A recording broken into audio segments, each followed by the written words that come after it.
ನೇರವಾಗಿ ಪೊಲಿಟಿಕಲ್ ಬಂದಿಲ್ಲ sir. Political ಏನು ಈಗ ಸರ್ ಪ್ರವಾಸ ಅಲ್ಲ, ಬಿಜಾಪುರದಲ್ಲಿ ನಮ್ಮ ಮಾಜಿ ಶಾಸಕರು ರಾಜು ಹಲ್ಗೂರ್ ಅವರ ಮಗಳ ಮದುವೆ ಇದೆ, ಅದಕ್ಕೆ ಹೋಗ್ತಾ ಇದ್ದೇನೆ.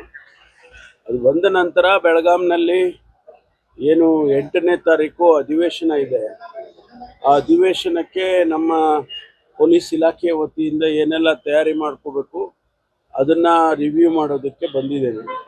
ಅದನ್ನು ರಿವ್ಯೂ ಮಾಡ್ತೇನೆ. ನಮ್ಮ ಪೊಲೀಸ್ನವರು ಏನು ಇಳ್ಕೊಳ್ತಾರೆ, ಆ ಬ್ಯಾರಕ್ಸ್ ಏನು ಮಾಡಿದ್ದೀವಿ, ಟೆಂಪರರಿ ಬ್ಯಾರಕ್ಸ್ ಮಾಡ್ತೀವಿ, ಅಲ್ಲಿ ಭೇಟಿ ಕೊಡ್ತೀನಿ. ಅದಾದಮೇಲೆ ನಮ್ಮ ಈ ಪ್ರತಿಭಟನೆಗಳು ಸಾಮಾನ್ಯವಾಗಿ ಈ ಬೆಳಗಾಂ ಅಧಿವೇಶನದಲ್ಲಿ ಹೆಚ್ಚು ಪ್ರತಿಭಟನೆಗಳಾಗುತ್ತೆ.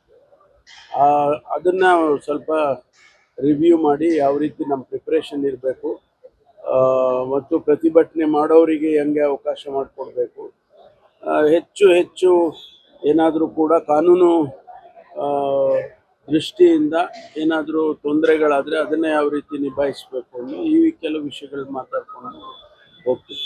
ಸರ್, ಈಗ ನಿನ್ನೆ ರಾಜಣ್ಣ ಅವರು ಬಹಿರಂಗವಾಗಿ ನಾವು ಸಿದ್ದರಾಮಯ್ಯನವ್ರು ಬದಲಾವಣೆ ಮಾಡೋದಾದ್ರೆ ದಲಿತರಿಗೆ ಕೊಡಬೇಕು ಅಂತ ಬಹಿರಂಗವಾಗಿ ಡಿಮ್ಯಾಂಡ್ ಇಟ್ಟು ಕ್ಲೇಮ್ ಮಾಡ್ತೀವಿ ಅಂತ ಹೇಳಿದ್ದಾರೆ. ಅದಕ್ಕೆ ಬೆಂಬಲ ಇದೆನಾ ಸರ್?